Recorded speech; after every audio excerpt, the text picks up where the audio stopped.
There, you go around every hour and a half, time after time after time.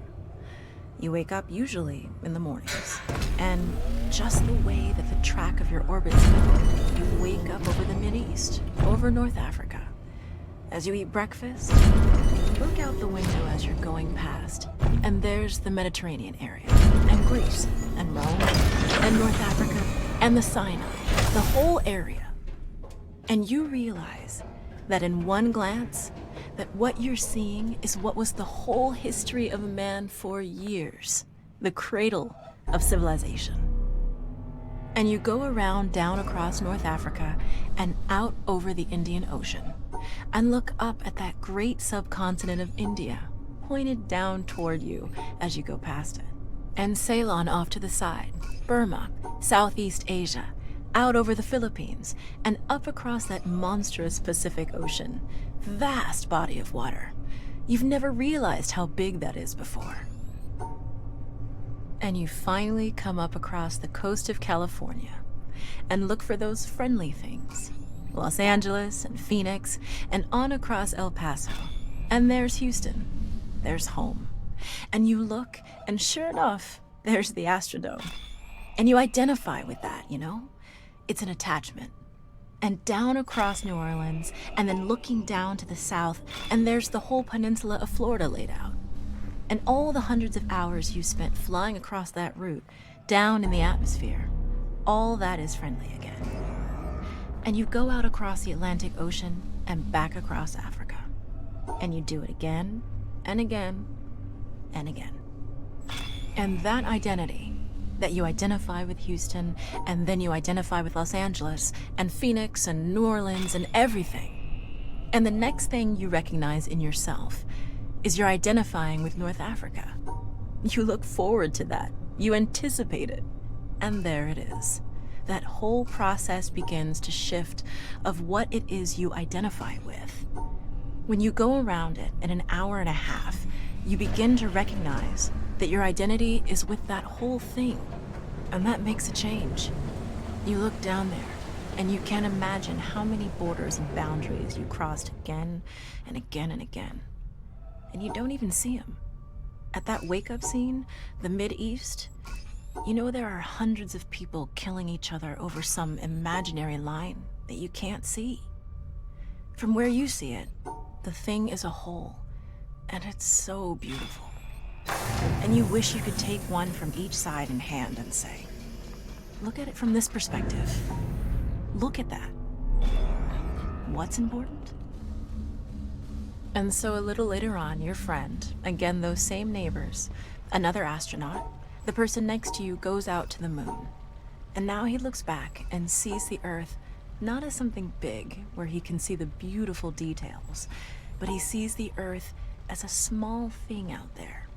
And now that contrast between that bright blue and white Christmas tree ornament and that black sky, that infinite universe, really comes through. The size of it, the significance of it, it becomes both things. It becomes so small and so fragile, and such a precious little spot in that universe that you can block it out with your thumb. And you realize that on that small spot, that little blue and white thing is everything that means anything to you. All of history and music and poetry and art and war and death and birth and love, tears, joy, games, all of it is on that little spot out there that you can cover with your thumb. And you realize that that perspective, that you've changed, that there's something new there. That relationship is no longer what it was. And then you look back on the time when you were outside on that EVA and those few moments that you had the time because the camera malfunctioned, that you had the time to think about what was happening. And you recall staring out there at the spectacle that went before your eyes. Because now, you're no longer inside something with a window looking out at a picture. But now you're out there. And what you've got around your head is a goldfish bowl, and there are no limits here. There are no frames. There are no boundaries. You're really out there, over it, floating, going 25,000 miles per hour, ripping through space, a vacuum, and there's not a sound. There's a silence, the depth of which you've never experienced before. And that silence contrasts so markedly with the scenery and the speed with which you know you're going. That contrast, the mix of those two things, really comes through. And you think about what you're experiencing and why. Do you deserve this? This fantastic experience? Have you earned this in some way? Are you separated out to be touched by God to have some special experience here that other men cannot have? You know the answer to that is no. There's nothing that you've done that deserves that earned that. It's not a special thing for you. You know very well at that moment, and it comes through to you so powerfully that you're the sensing element for man. You look down and see the surface of that globe that you've lived on all this time, and you know all those people down there. They are like you. They are you. And somehow you represent them when you are up there. A sensing element. That point out on the end. And that's a humbling feeling. It's a feeling that says you have a responsibility. It's not for yourself. The eye that doesn't see does not do justice to the body. That's why it's there. That's why you're out there. And somehow you recognize that you're a piece of this total life. You're out on that forefront and you have to bring a star at dawn. at dawn.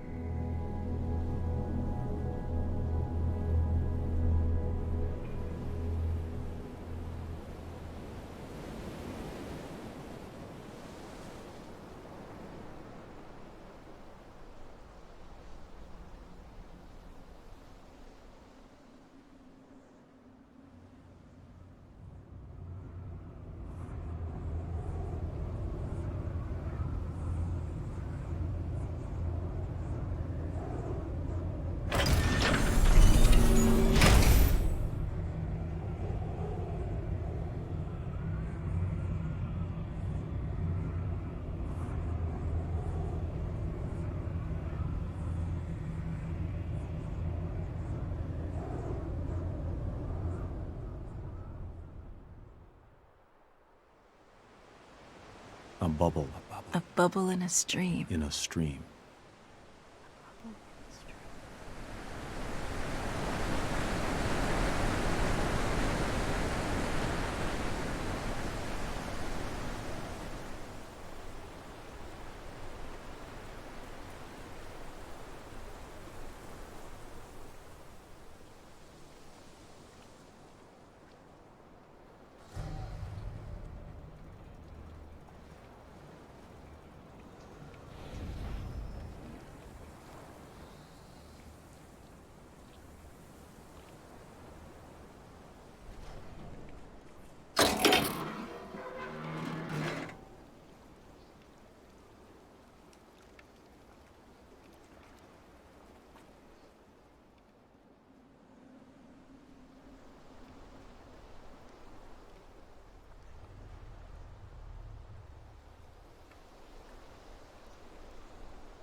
A flash of lightning in a summer cloud. A flash of lightning in a summer cloud.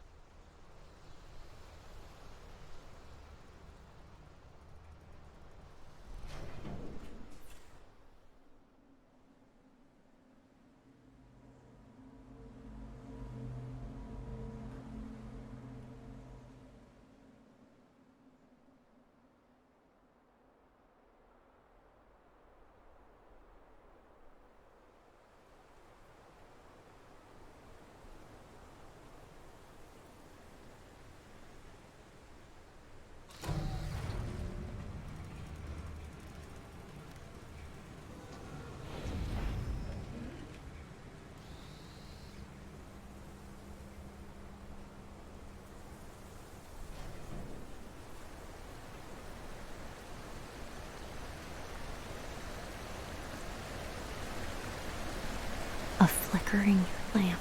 The flickering lamp. Flickering light.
A phantom. A phantom. Phantom. A phantom.